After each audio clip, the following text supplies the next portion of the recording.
Hey y'all, it's time to digest another beer. And it's a beer I have never had before. For real, not lying. From Jolly Pumpkin, one of my favorite breweries, if not my favorite brewery, who doesn't do super crazy delicious IPAs. It's Jolly Pumpkin, a Weizen Bam bottle I've got right here. It's a hefeweizen that they, of course, ferment in barrels with wild yeast and bacteria like all their other beers. This one, I assume they don't actually age for a very long time after fermenting in the barrels because I've never heard of a regular hefeweizen being sour or much barrel aged. I've heard of Weizenbock, stronger ones being barrel aged, and I think I've had a Schneider, their Aventinus Cuvée or Cuvée Barrique or something, where they actually have a blend of slightly soured Weizenbock that's been oak aged. This one is not at all a Weizenbock. It's only 4.5% alcohol, and it's a little over a year old, but all their beers age splendidly in the bottle. Even their Biere, that one ages really well in the bottle, even though it's lightly dry hopped.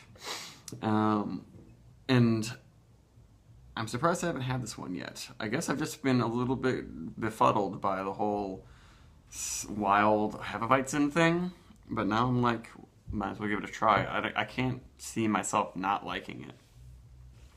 And they do give a little descriptions on here. They say, Weizenbam seamlessly blends traditional German-style Hefeweizen yeast with our own local wild and sour cultures.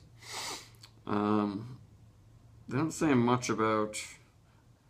Yeah, they say like spicy clove, blah blah blah, all wrapped up with a generous dose of good-natured rapscallion delight.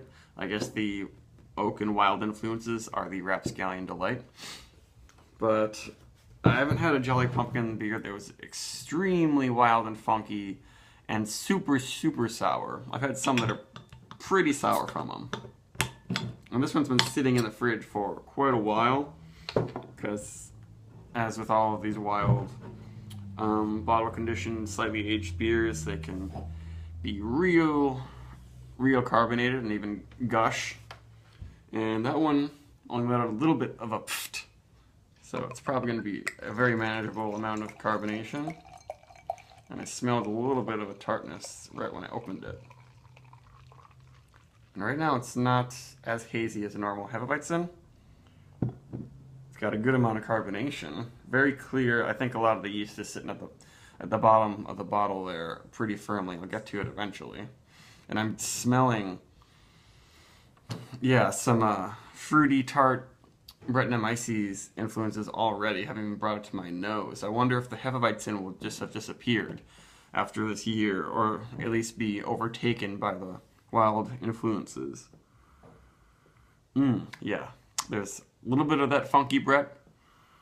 Nothing like Orval level farm funk, but it's more like an oaky, juicy white grape sort of thing, similar to what I got from their Oro de Calabaza.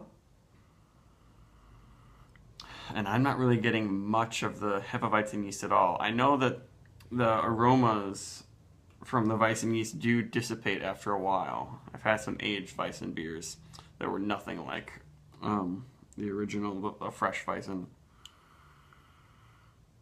Yeah, I'm having trouble getting... Yeah, I'm not getting any of that banana or clove. Oh, maybe a teeny bit in there. But up front, it's just juicy, tart white grape, crab apple. Just a hint of funky oak, but nothing off-putting.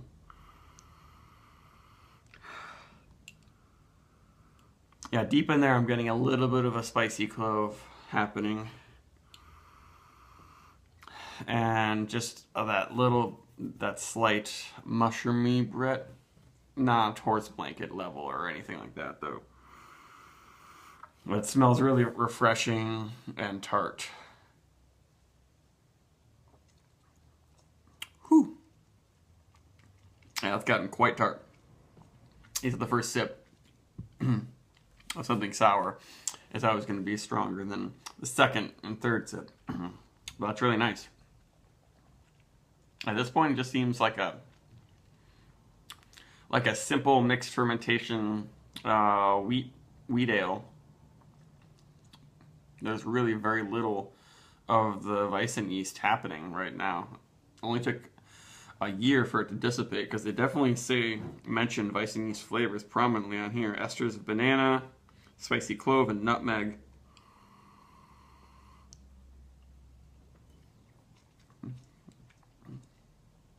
And I'm not really getting any of that. Maybe as it warms up, maybe when I pour some of the yeast from the bottom in there, I'll get that. But it's a really good beer. To me, it almost seems more like a session version of the Oro de Calabaza from them. The Oro de Calabaza is their 8% strong golden ale that's been probably a little bit more oak aged than this one. It has a little bit more juicy wild yeast influence.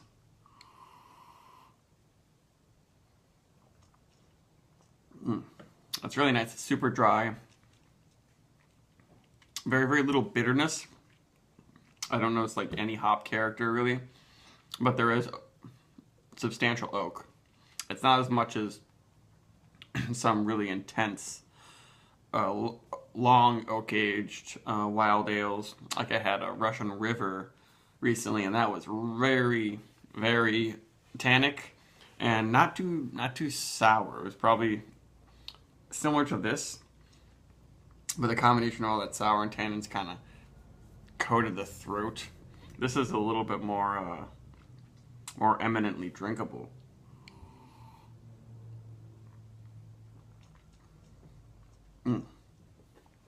It almost seems more like a sort of interesting wild Berliner Weisse, some kind of oak-aged Berliner Weisse. Yeah, probably the closest beer I've had like this was the brewery's Berliner Weisse, Hottenroth. That one is not oak-aged, but it is a Brettanomyces Berliner Weisse that I had. That one also when I was about a year old, and the Brett had come out and gotten nice and juicy.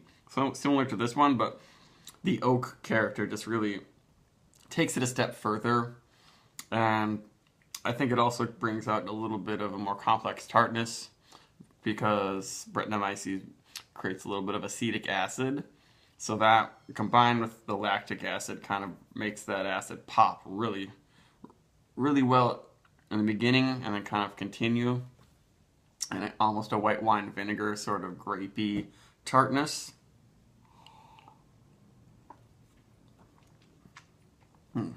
Very nice. I feel like this is quite a bit more sour than their Biere, which is their dry hopped low alcohol saison.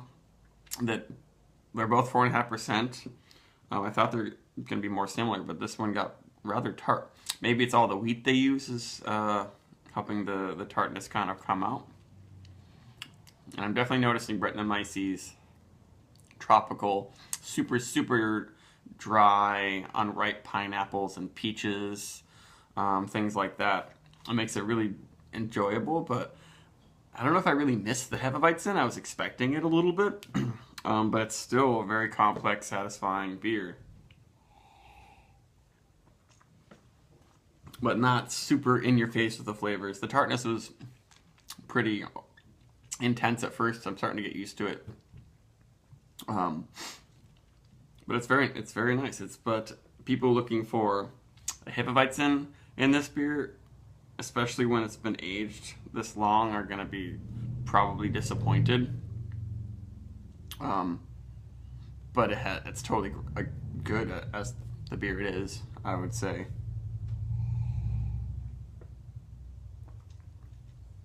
You can see it's super clear in there.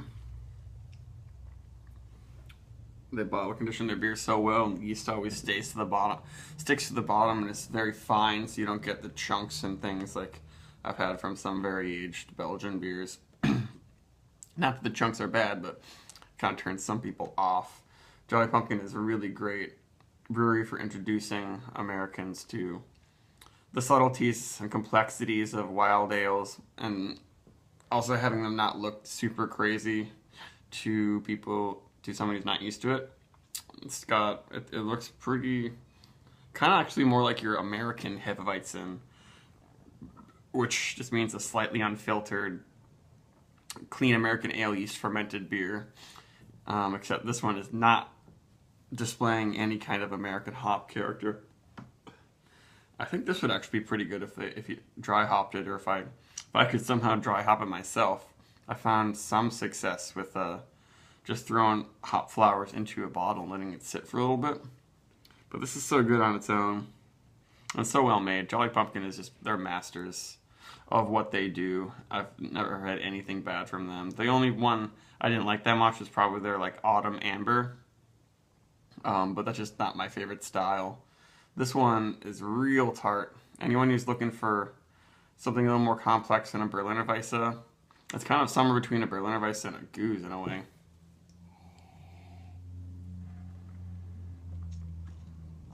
I give this one like a 85. I wonder if I would like it more if it still had some of the Weizen yeast character, but I definitely like it as it is. So 85 for Jolly Pumpkin. Lights and bam. Goodbye.